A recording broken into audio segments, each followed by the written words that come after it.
mattino restavo ore dentro la piccola stanza, contemplavo non so bene che cosa, quello che avevo dentro.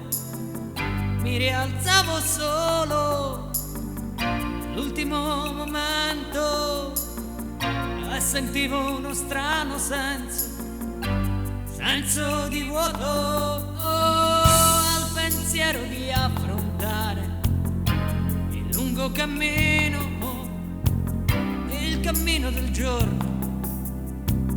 Poi tutto si metteva a tacere, anche il mio silenzio per primo smetteva di parlare. In estate stavamo seduti sugli scalini della villa, per ora a patire il caldo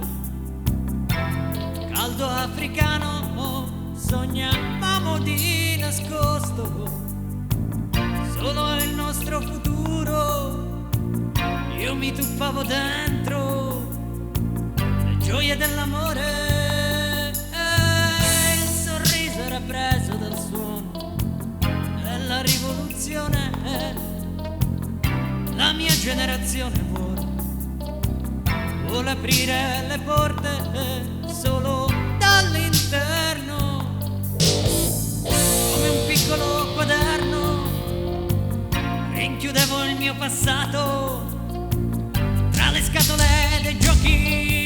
Chissà come vivremo nel 2107, riscoprire se insisteremo ancora con la materialità, o se le nostre spiritualità si saranno risvegliate, se la scienza avrà capito o no nel suo piccolo cammino che esistono diverse dimensioni.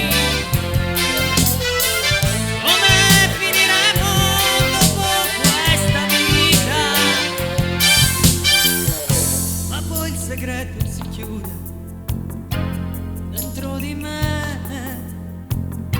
L'estate è finita e le stagioni rivestono i colori che più mi ispirano. Ritorno a specchiarmi in bagno come quando ero bambino, nudo davanti allo specchio, questa volta per scoprire chi sono. Mi guardo e mi rivesto